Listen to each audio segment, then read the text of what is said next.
boundary training exercise we do at gates.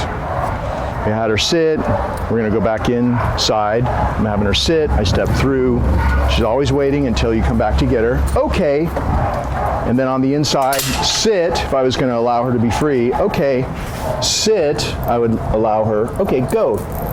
And she'd be free. Now we're going to come out just to show you how we do it on the way out. Okay. Sit. So you have her sit, open the gate or the doorway. This could be your front or back door as well. Always have her sit first, then open the door, because it's harder for her to stay in a sit-stay when you open the door. So why not develop a higher level of focus by doing it the hard way, because your benefits are so much more that way. I stepped out. We're accentuating the fact that this is our boundary, not hers. She waits till I come back to get her. Okay, she walks through with me calmly.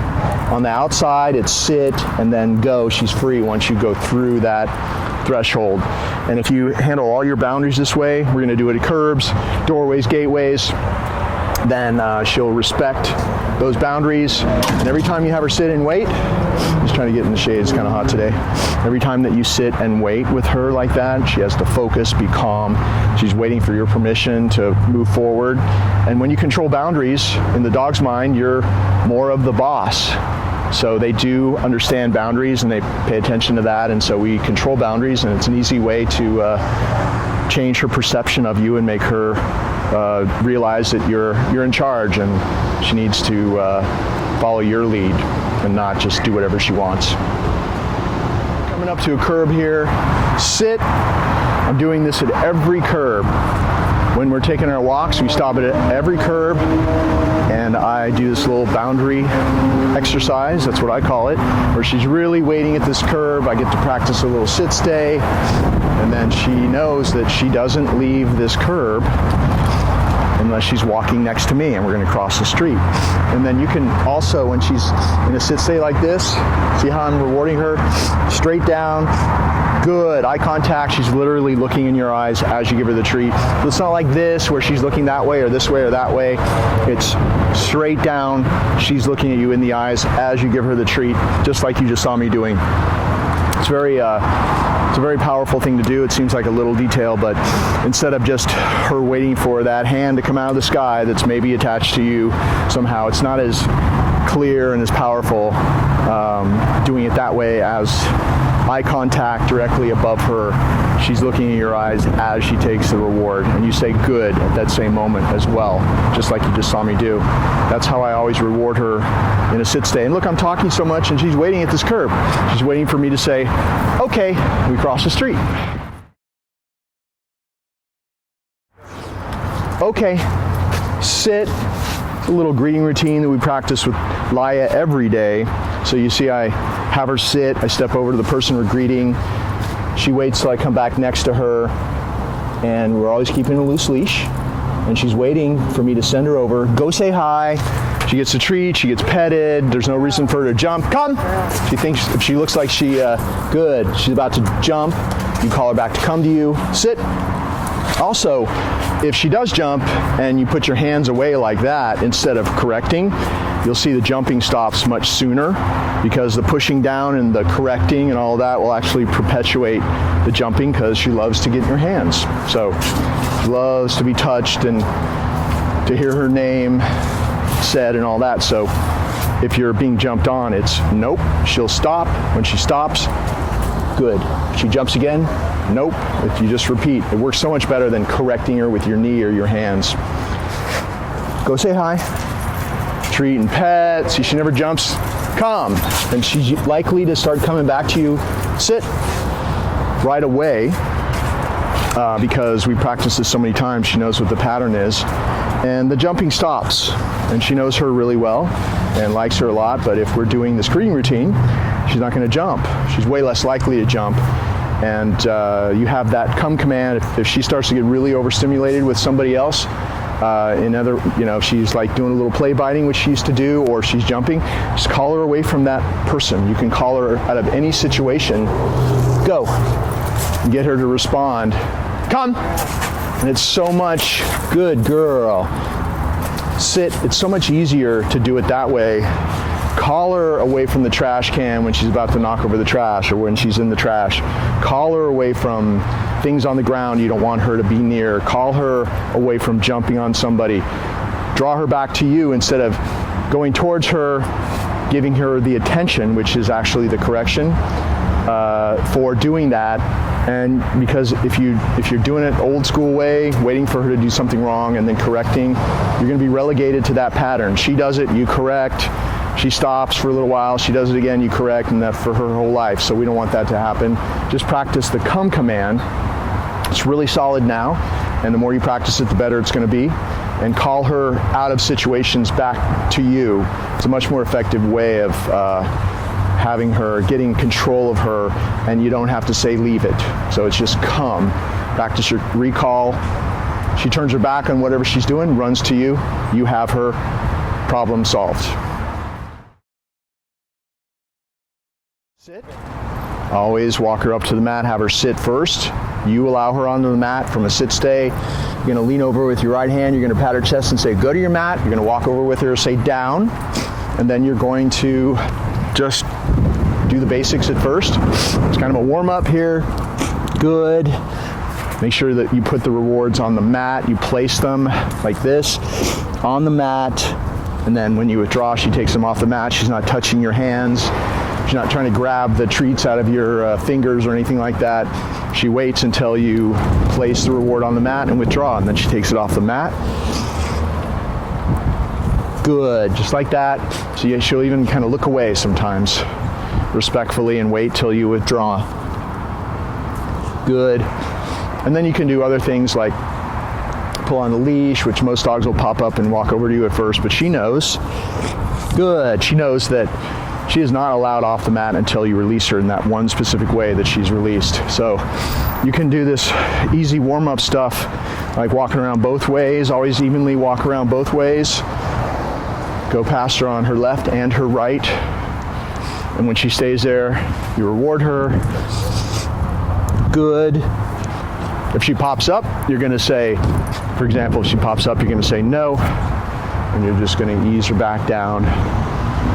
And then don't reward her if she makes a mistake, of course. Wait till she does whatever you did successfully. Let's say I pulled on the leash and she popped up. I'd say no. And I'm just pivoting on my right foot, and with my left, I'm easing her down. You're not slamming her down or doing anything rough, because she doesn't need that, and that just doesn't really work well anyway. Just be consistent. If she pops up 3 times, you do it 3 times. She's at a point where, good, where she knows this really well, and she knows what a downstay is. And so all you really have to do if you're trying something new that triggers her to pop up or lose focus, break out of her downstay, if you reset her once or twice, she's going to get it. She's going to double down, focus, make sure she stays there. She's that good at this now. And you can do all kinds of things. You could do this in your house, and you could go outside, knock on the door, ring the doorbell, go to your front window, knock on the window while she's looking at you from in the downstay in your place.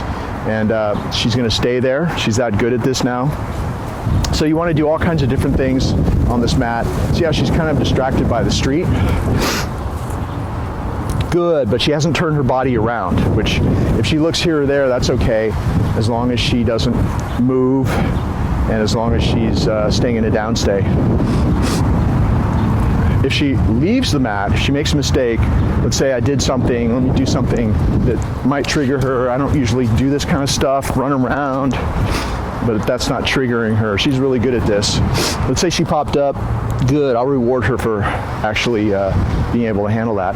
But let's say she popped up and she left the mat, you're gonna say no, you're gonna step into her, and she would be here, and just ease her back down.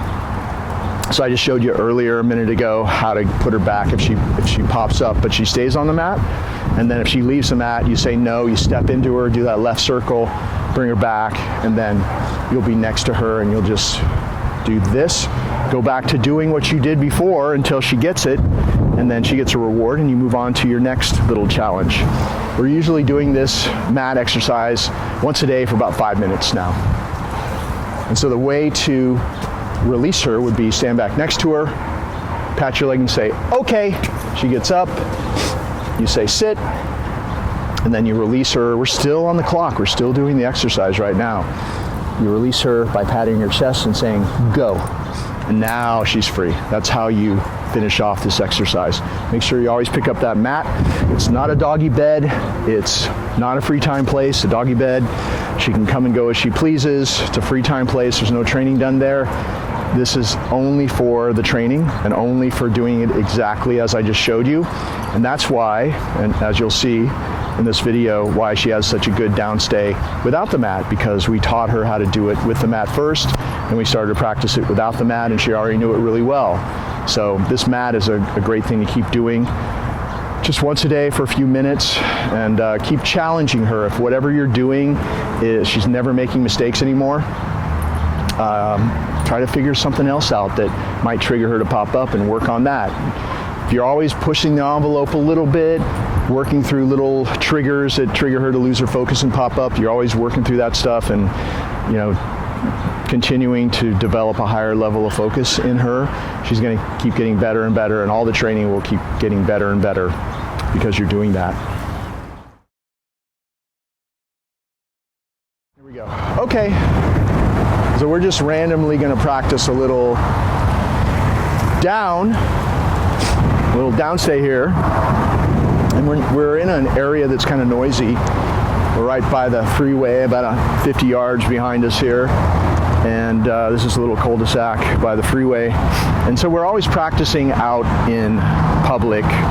Today it's really hot, so there's not a lot of people out or dogs, but usually there is. And so I'm always practicing these things, downstays and sit stays at curbs, downstays whenever I have a chance like this.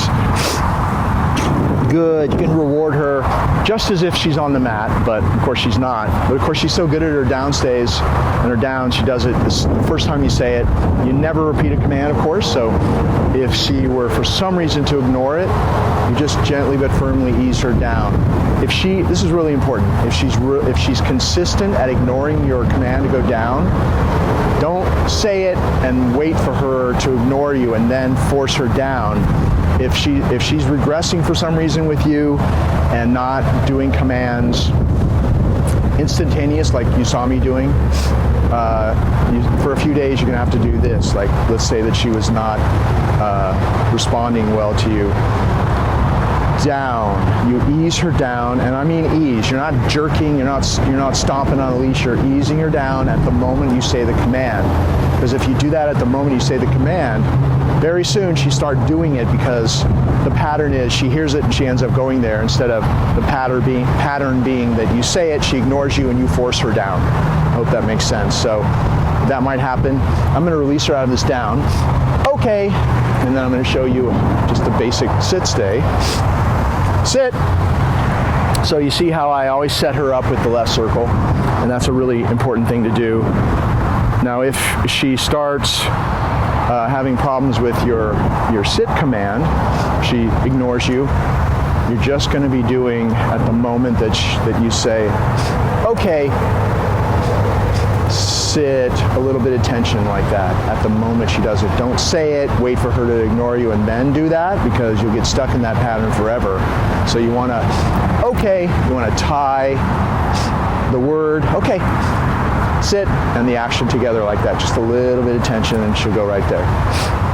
And the good thing about using mental exertion, which is all these things that I'm showing you, sit stays, down stays, even calling her to come away from different things, doing the greeting routine, all these things, even using the crate in the way that we use it as a tool for training, it makes her tired through mental exertion.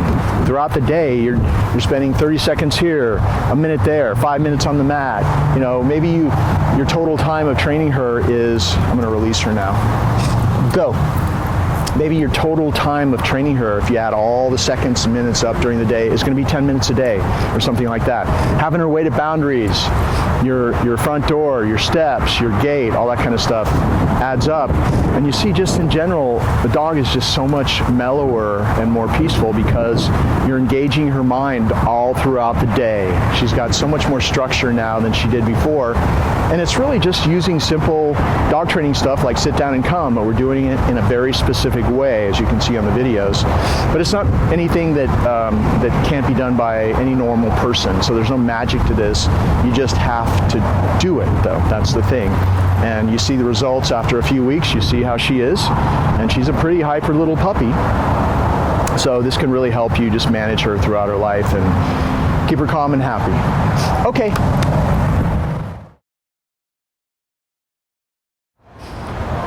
I want to just break down step by step how I've been practicing the come command with Laia. And what I'm always doing, when I'm walking her on the street, I'm always keeping the leash loose. And if she pulls or even starts to pull, I'm just going to tap. And she hasn't pulled me for a long time because of the way I've been handling her. But if she ever wants to pull or she gets excited on a leash, you're going to tap and release, doing this kind of thing, trying to keep her next to you and holding her so she's next to you. It's going to cause more pulling because as soon as you let go, she's out of there. So that's not training, obviously. So we're tapping and releasing. We're also practicing periodically. Come. Good. So just randomly throughout your walk, every couple minutes or so, or come. If she sees something like another dog and she wants to go over there, good. Or there's something that you want to get her away from on the ground, practice your recall just like that. And the way I'm doing it is, as usual, left hand leash. The loop is around my wrist, so I have my left hand free. And my right hand is free to grab the reward out of my little training pouch. Make sure you always call her to this fist, because when you don't have anything, she's not going to know this is empty, and you could possibly save her life someday when there's no leash and no treat. She's running out in the street, come, and she's going to come running because you practice this way, and you won't need a leash or a reward. Most likely she'd even do it now, just after a few weeks, but every day that you practice like this, she's going to get better and better and more likely to come to you away from anything as her life goes on. You practice with her. So you're always, the other rules to practicing the recall are, when you're practicing, always at least call her away when she's looking in another direction, because that's a real life thing. She's going to be interested in something else, headed in the opposite direction, something like that. And so you want her to be used to hearing that command and breaking away and coming back to you. So it really doesn't help you that much to call her when she's staring at you. So at least wait till she turns away from you to something else, and then call her away from that at least. And when you call her to come to you, back away, because when you back away, she's looking away from you now. Come. When you back away, good. The dog is drawn to you. When you stand still, it's not that good, she's not going to run to you. And when you actually go towards her, she might run away from you. So when you back away, the dog is drawn to you. It's just a simple rule in dog training.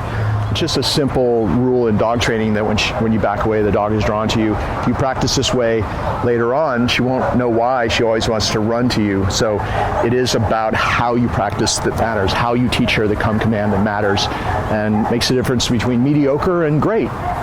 So you saw the way I just did it. I called her to come. She came to this right hand target. Her nose touched it. I opened it. She was taking the treat. I said, good. At the same moment, my left hand grabbed the leash. So I had her. So always make sure that you grab her leash when you call her to come to you, because, or if she's off leash for some reason, come. Hook your hand under that collar, her regular collar that has the tags on it, her orange collar that she's wearing, and make sure that somebody is behind the camera person. So if she's really distracted by something, come. See how it works even if she's really distracted? Good. Because you don't want her to get used to grabbing the reward out of your hand and taking off. And a lot of dogs will do that. They'll run up, they'll take the treat and run away, take the treat out of your hands, run away, because nobody ever took that leash or that collar and got the dog used to staying there with them and not just running off again. So that's really important. From day one, always practice that way, and her recall will keep getting better and better. Okay. Here we go. Okay. walk her up to the crate, have her sit, open that door, go. Send her in. She's going to turn around to face you. You give her a little reward. That's what we've always been doing, a little treat, and then unhook the leash and close the door. The crate is a place where, in her mind, all good things happen. She eats in there. She's got her bones and chewies in there. Anything special to her happens in there. The marrow bones, the things that she chews on for a couple hours a day, only in there. Door's always closed. Closed when she's in, and it's closed when she's out. In my house, she's out pretty much every hour, on the hour, just in and out, in and out. Of course, we have yards. You live in an apartment, but that's okay. It'll be a walk that you'll usually do. But we just use it throughout the day so that she's never associating going in the crate or coming out of the crate with any one occurrence. For example, you never want to wait till you're about ready to go to work or leave your apartment and put her in the crate, because then she'll start associating being put in there with being left alone. So with her, of course, twice a day, or actually 3 times a day, she's going in to eat. So that's 3 times a day where it's a great thing. She loves that. When I just sent her in now, she went in there, she got a treat. I unhooked her leash and closed the door. When I go to take her out, I'm going to give a treat and then reach in and hook her up to her little training collar. And the way that we allow her out is, see how she won't come out until I allow her out? And when she doesn't come out like this, good, I give her little rewards, and I can even step back all the way to the end of the leash and she's not bursting out of there. Even if the crate door stays open, she's not going to stay in there. Good girl, because she's waiting for me to say, okay, and release her out, have her sit, and then release her to be free, go. And of course, this would be in your house. We're outside because it's a easier place for us to film today. But you want to definitely handle the crate like that, control her access in and out of the crate, and use the boundary training like that. And also, let me send her in one more time. Sit. Go. Go back in, and then turn around, get the treat. Good. I'm going to take off her training collar just to show you what we're doing with that. Hanging the training collar on the door like that, and we are making sure it's not tangled up. If you just toss it down like this, it'll get tangled up in itself and you won't be able to untangle it. It'll take you 5 minutes sometimes. So just hanging on the door like that just makes it a lot easier. Definitely take it off overnight. And if you wanted to take it off during the day, that's okay as well. But if you leave it on for a lot of the day, it's not going to hurt her. But for sure, take it off overnight. When you're putting it on, you want to attach the leash to the funny shape buckle. And it'll look like this. There's a ring here that's just a spacer. It's nothing else, so you don't touch the ring. You're going to be like this. And as you face her, you're going to put it around her neck and just put it on. This part, the leash part, comes up. It'll go on by her right ear, and so she's next to you because she's going to be on your left when you're training her. It's going to look like this. She's on your left, but it's her right, so it'll come up by her right ear like that. So that's how you deal with this leash, this collar.